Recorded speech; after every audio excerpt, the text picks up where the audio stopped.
আপনারা দেখছেন বিশ্ববঙ্গ চ্যানেল, মানুষের সাথে মানুষের পাশে। সঙ্গে থাকুন, দেখতে থাকুন বিশ্ববঙ্গ চ্যানেল। সাবস্ক্রাইব করতে অবশ্যই বলবেন।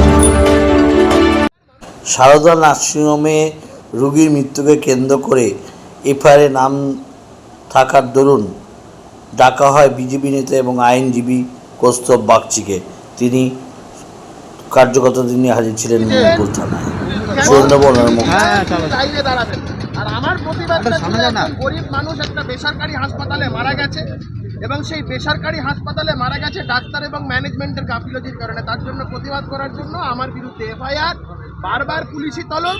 কিন্তু আমি প্রশ্ন করছি, শুধুমাত্র শাসকের প্রিয় পাত্র তাই কাঞ্চন মল্লিক বিভাগীয় প্রধান ট্রপিক্যাল স্কুল অফ ট্রপিক্যাল মেডিসিনের বিভাগীয় প্রধানকে গালাগাল, বদলির হুমকি দেওয়ার পরেও তার বিরুদ্ধে কোনো ব্যবস্থা নয়। কিন্তু কৌস্তব বাগচি বিরোধী দল বিজেপির ভারতীয় জনতা পার্টির একজন কার্যকর্তা হওয়ার কারণে আমি একটা মৃত্যুর ঘটনাকে কেন্দ্র করে, যেখানে হসপিটালের ডাক্তার ম্যানেজমেন্টের চরম গাফিলতি এবং তার ভিডিও আছে আমাদের কাছে, তো সেটা হওয়ার পরে তারা বারবার বলছে যে মাস্ক খুলে দেওয়া, কে খুলেছে তারা জানে না, এই গাফিলতির জায়গা থেকে সেখানে প্রতিবাদ করার জন্য আমার বিরুদ্ধে এফআইআর, বারংবার পুলিশি তলব। এই সক্রিয়তা কাঞ্চন মল্লিকের ক্ষেত্রে 1% দেখা গেল না, শুধুমাত্র সে শাসক দলের বিধায়ক বলে। তোমার তো বেলও দিয়েছে আবার তার। আমি কোর্টের কাছে গিয়ে বলেছিলাম, আমি যদি দোষী হই আমাকে জেলে পাঠাবেন, আমি যদি দোষ না করে থাকি আমাকে বেল দেবেন। কোর্ট সমস্ত কিছু থেকে, অভিযোগপত্র থেকে উষ্মা প্রকাশ করে যে এটা কী ধরনের অভিযোগ, কোর্ট আমাকে বেল দেয়। তো তারপরেও এরা ডাকছে, খেয়ে দেয়ে কাজ নেই। আসলে এদের দোষ নয়, এদেরকে যেভাবে হেনস্থা করতে বলা হচ্ছে সেরকমভাবে ওই পিসি ভাইপো, পার্থভৌমিক ভায়া এগুলো সব করাচ্ছে।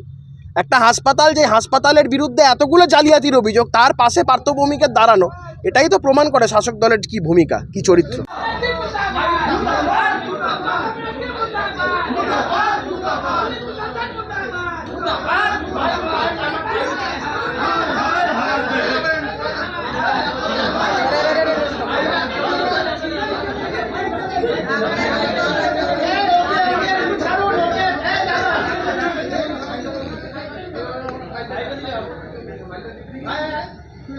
पुलिस प्रशासन मुर्दाबाद, पुलिस प्रशासन मुर्दाबाद,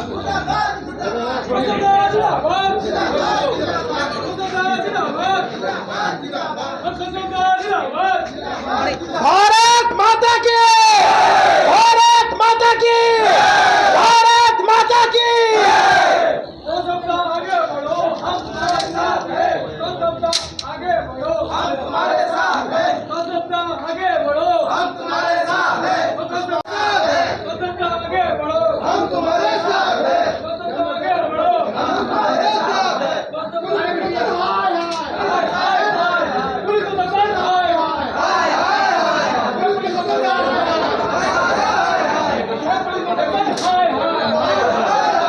पुलिस तुम्ही उर्दी छाड़ो, पुलिस तुम्ही उर्दी छाड़ो, पुलिस तुम्ही उर्दी छाड़ो, पुलिस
সেই প্রশ্নগুলো তাদের কে পাঠিয়েছে জানি না, এক গাদা প্রশ্ন কেউ হয়তো পাঠিয়েছে, দেখে দেখে আইও আমাকে কিছু প্রশ্ন করে গেলেন। তার প্রশ্ন নয় এগুলো, যা বুঝলাম।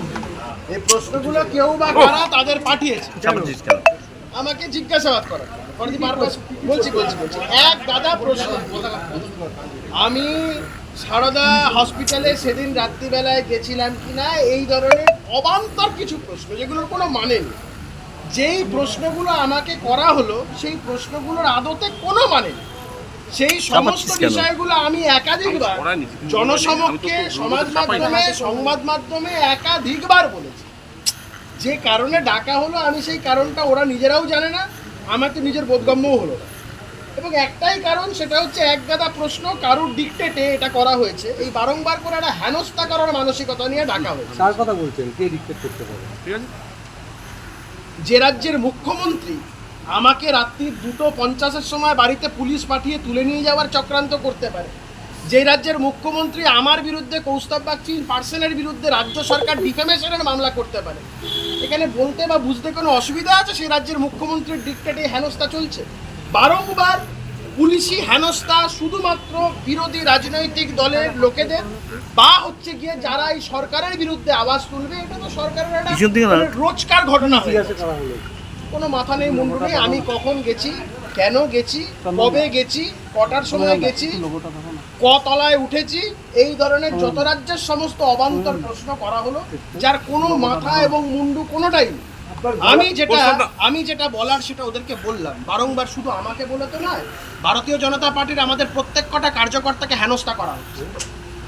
শুধু আমি কৌস্তব বাগচি একা নয়, যারা সেখানে ছিল না পর্যন্ত, যাদের সাথে এই ঘটনার কোনো লেনাদেনা, শুধুমাত্র ভারতীয় জনতা পার্টি করার অপরাধে তাদের বারংবার নোটিশ পাঠাচ্ছে এই পুলিশ। বারংবার, কোনো মানে নেই। আপনি তো এটা প্রতিবাদের জন্য করেছে, এটা প্রতিবাদের জন্য করেছে। কেন প্রতীকী প্রতিবাদ? এই সরকারের বিরুদ্ধে এদেরকে বোঝানোর জন্য যে এই জিনিসগুলো যেগুলো আপনারা করছেন সেটা ঠিক জিনিস করছেন না। পুলিশ বা যে কোনো ল এনফোর্সমেন্ট এজেন্সি এই যে কালো কালো, এটা আমার একটা প্রতীকী প্রতিবাদ, এদের বিরুদ্ধে একটা প্রতীকী প্রতিবাদ। এবং আমি এদেরকে এটা বারবার করে বোঝানোর চেষ্টা করি সমস্ত ল এনফোর্সমেন্ট এজেন্সিদের, যে সরকার আসবে যাবে, কিন্তু আপনাদের এই ভূমিকাগুলো এগুলো কিন্তু তোলা থাকবে। আপনি বলেছেন বেল আপনি আমাকে যা যা জিজ্ঞেস করেছে আমি সবটাই বলেছি ওদেরকে। এটাও বলেছি যে আইনের বইপত্রগুলো ভালো করে পড়ুন, মমতা বন্দ্যোপাধ্যায়ের কবিতা বইগুলো পড়া ছাড়ুন, আইনের বইগুলো পড়ুন। এগুলো পড়লে কোথায় ঢুকেছেন মুন্ডা? 35 এর নোটিশটা আপনারা আমাকে দিতেন না, কারণ ওই 35 এর নোটিশের তলায় স্পষ্ট করে লেখা আছে, failure to comply with the notice will make you liable for arrest under section 35(5) বা 35(6). এটা তো করতে পারে না ওরা, আইনের বইপত্র বললো না। মানে এটা ভুল হয়েছে, আমি শিখিয়ে দিলাম যে কিভাবে নোটিশ লিখতে হয়, সেটা আমি শিখিয়ে দিলাম। এই প্রশ্ন কে তৈরি করে দিল? আপনি যে প্রশ্ন পাঠিয়েছে মমতা বন্দ্যোপাধ্যায়, অভিষেক বন্দ্যোপাধ্যায়, এরা সব তৈরি করে পাঠিয়েছে, যার কোনো মাথা মুন্ডু নেই। ঠিক এই নোটিশটার মানে আর মমতা বন্দ্যোপাধ্যায়ের কবিতা দুটো এক।